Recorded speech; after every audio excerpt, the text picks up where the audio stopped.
আসসালামু আলাইকুম। আশা করি সবাই ভালো আছেন। আমি আলহামদুলিল্লাহ আল্লাহর রহমতে ভালো আছি। হসপিটালে কিছুদিন ছিলাম, তো একা একা বসে বসে ভিডিও করতেছিলাম। দুপুরবেলা ছিল টাইমটা, এজন্য হসপিটালটা অনেক নিরিবিলি। তো এটা ইতালির মদেনা শহরের একটা বড় হাসপাতাল। এটা ছিল আমার বেডরুম। এখানে আমরা 2জন পেশেন্ট ছিলাম। ইমার্জেন্সি এরিয়া, এজন্যই আরও একটু নিরিবিলি পরিবেশ। তো হঠাৎ অসুস্থ হয়ে যাওয়ার কারণে আমাকে ইমিডিয়েট হসপিটালে ভর্তি হতে হয়। আমি নিজেও আসলে প্রস্তুত ছিলাম না। হঠাৎ করেই ডাক্তার দেখাইতে গিয়ে অসুস্থ হয়ে যাওয়ার কারণে হসপিটালে ভর্তি হওয়া লাগে। তো আমি বসে তারপর আমি তাকে ধন্যবাদ দিলাম। এরপর আমার পাশের বেডের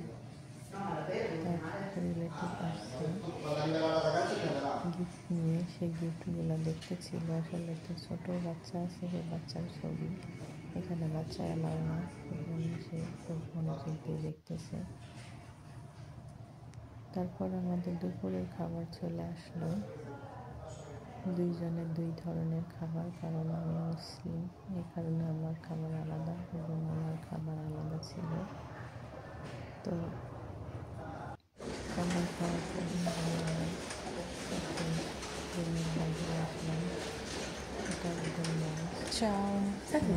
সেখানে সুন্দর হয়ে গেছে। তো আমি আবার সামনে একটু হাঁটাহাঁটি করলাম। একা একা খুবই নির্জন লাগতেছিল। আসলে হাসপাতালে শুয়ে থাকা যেটা কষ্ট, সেটা আসলে যারা থাকতে পারে তিনি হচ্ছে আমার সবসময় দরকার। সবসময়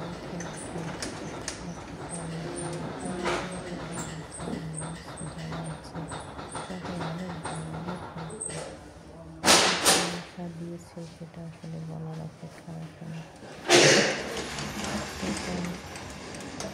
মানুষজনের অনেক প্রফেশনাল এবং হেল্পফুল।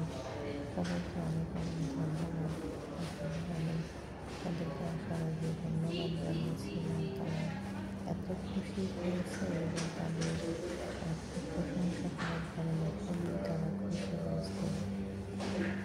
তো এতটুকু